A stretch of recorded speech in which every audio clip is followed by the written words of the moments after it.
Geschichten am Lagerfeuer von und mit Bianca Neumeister. Es wurde langsam Abend und die Sippe versammelte sich am Lagerfeuer. Den ganzen Tag lang hatten wir gefeiert am Strand. Trotz der eisigen Kälte haben auch die Kinder gut durchgehalten. Nun saßen alle rund ums Lagerfeuer. Für die Erwachsenen machte Met die Runde und die Kinder bekamen Früchtepunsch. Jemand hatte seine Gitarre mitgebracht und spielte sanft darauf. Ich träumte über das Meer, als mich plötzlich ein Kind ansprach. »Bianca, erzählst du uns wieder eine Geschichte?« Auf einmal wurde es ganz still und alle Augen waren auf mich gerichtet. »Bitte«, sagte eine kleine Stimme. Sie gehörte einem Jungen, der mich mit flehenden Augen ansah. »Deine Geschichten sind immer so spannend!« Ich seufzte. Eigentlich war ich in Gedanken gerade mit Njord über das Meer gesegelt. Aber gut, wer kann einem Kind schon widerstehen? »Was möchtet ihr denn hören?« fragte ich in die Runde. »Erzähl uns von deinen Abenteuern.« »Na gut«, begann ich, »dann erzähle ich euch heute von meinem Ritt auf Sleipnir.« Sleipnir war der achtbeinige Hengst von Odin. Loki war seine Mutter. Die Kinder schauten entsetzt. »Seine Mutter?« »Ja, Loki ist der Meister der Verwandlung. Und so hatte er sich in eine bezaubernde Stute verwandelt und einem Hengst namens Svadilfari entführt. Zusammen haben sie den Hengst Sleipnir gezeugt. Sleipnir ist das schnellste Pferd, das diese Welt je gesehen hat. Ich war schon als kleines Mädchen von Sleipnir begeistert. Ein wunderschöner, stattlicher Hengst. Diese beeindruckende Größe und seine Schnelligkeit. Aber ich ängstigte mich auch etwas. Damals wusste ich noch nicht, wie sanft dieser Riese ist. Ich hielt mich oft in der Nähe seiner Koppel auf.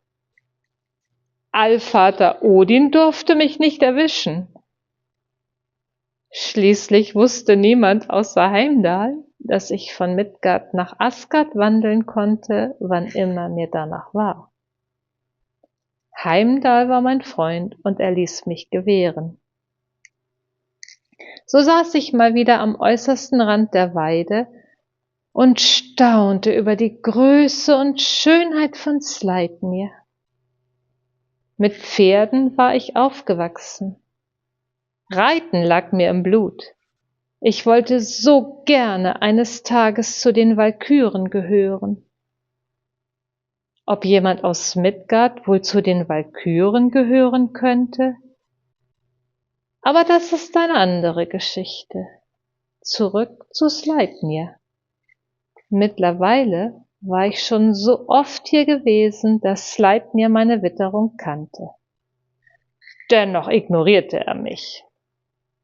Allerdings spürte ich seine Neugier schon länger. Meine Beharrlichkeit sollte sich auszahlen. In meinen Gedanken konnte ich mit den Tieren kommunizieren. Ich wusste aber nicht, ob das bei Sleipnir auch klappte. So saß ich im Gras und schaute ihm zu. Er hob den Kopf wie zum Gruße. Ich nickte ihm zu. Das wurde allmählich zu einer Art Spiel mit uns. Ich nahm mir Lektüre zum Lesen mit und war in Gedanken versunken. Ich kaute auf einem Stück Brot rum, als sich ein riesiger Schatten über mich legte.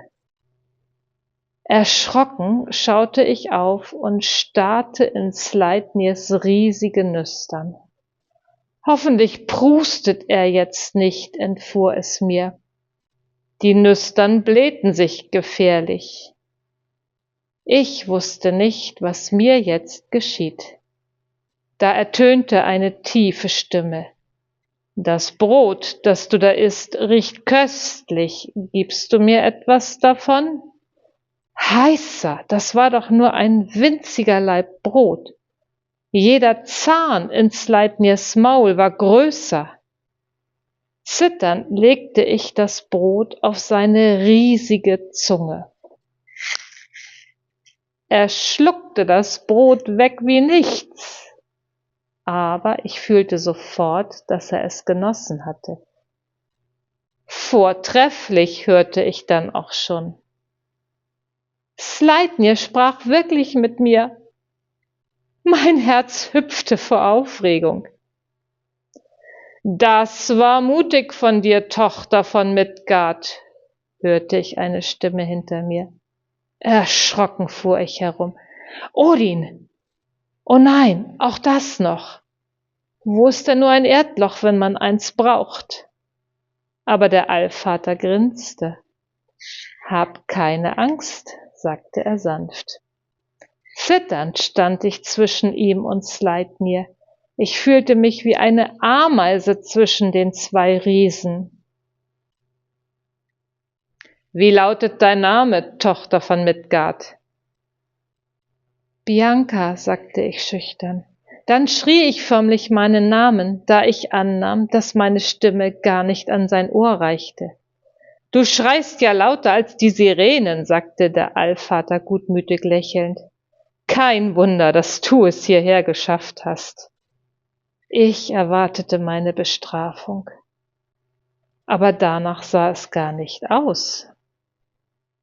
Wir wollen mal eine Ausnahme machen und deinen Mut anerkennen, sagte Odin da zu mir. Ich war wie vom Donner gerührt. Odin tätschelte Sleipnir und flüsterte ihm etwas ins Ohr. Sleipnir nickte mit dem riesigen Kopf. Zwickt mich wohl einer, dachte ich. Träum ich oder wach ich? Odin hielt mir seine riesige Hand entgegen und deutete mir, darauf zu klettern. Das war reichlich beschwerlich.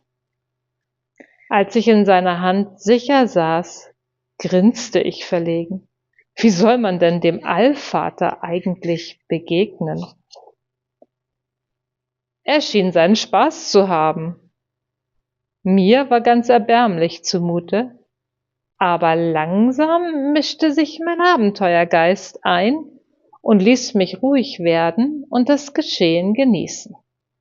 So, Bianca, Tochter von Midgard, dein Begehr ist es also, auf Sleipnirs Rücken über den Himmel zu reiten?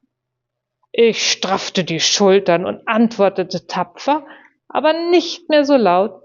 Ja, Allvater Odin, das ist mein Begehr. Odin reicht, schnaufte der Allvater.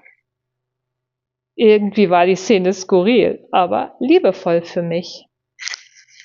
Wie kriegen wir dich, Zwerg, denn aufs Pferd? Odin schmunzelte. Er setzte mich auf Sleipnirs Rücken. Am Widerrist, ganz nahe am Mähnenkamm.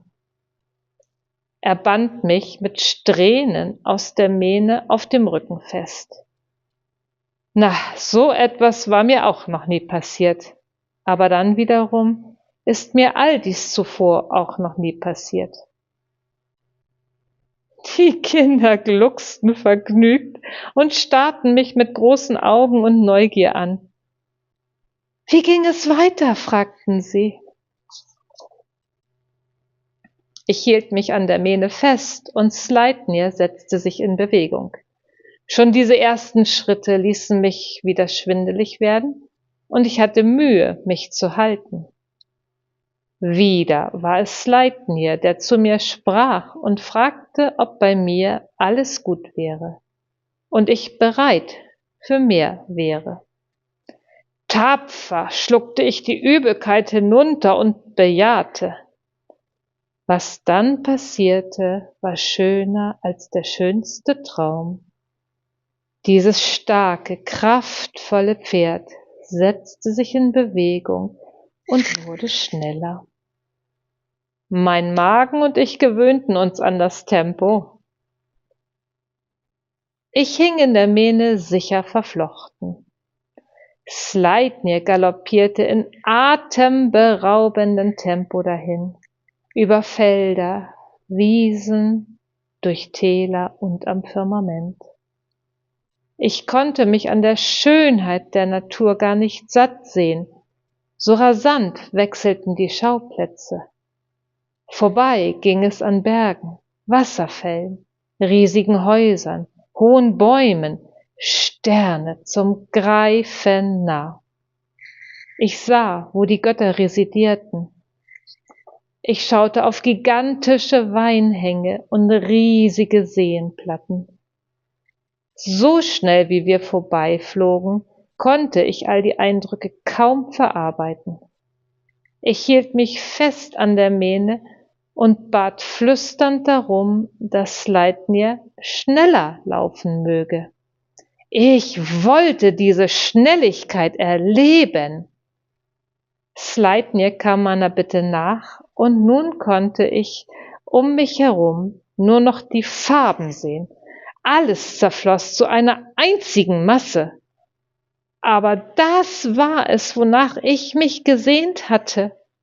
Ich schloss die Augen und genoss den rasenden Ritt. Nach einer schier endlos langen Zeit landete Sleipnir wieder sanft auf der Koppel. Ich öffnete die Augen und hauchte ein Danke. Zu mehr war ich nicht imstande. Odin erwartete uns. Und? Fragte er, hat es dir gefallen? Unglaublich, sagte ich. Ich fühlte mich so wohl und vertraut hier, dass ich völlig vergaß, dass ich hier eigentlich gar nicht hätte sein dürfen. Odin nahm mich behutsam aus Sleipnirs Mähne.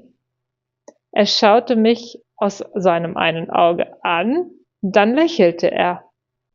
Du bist mir schon so eine Bianca, Tochter von Midgard. Irgendetwas ist anders an dir. Ich kann dir nicht böse sein. Dein Mut gefällt mir. Du hast Schneid. Geh jetzt nach Hause. Ich weiß ja schon, dass du wiederkommen wirst. Er setzte mich auf dem Erdboden ab. Ich lief über die Regenbogenbrücke und winkte. Danke, flüsterte ich, wohl wissend, dass sie es hören würden. Ich schaute auf und sah, dass die Kinder glücklich eingeschlafen waren, und mit Sicherheit galoppierte Sleipnir durch ihre Träume.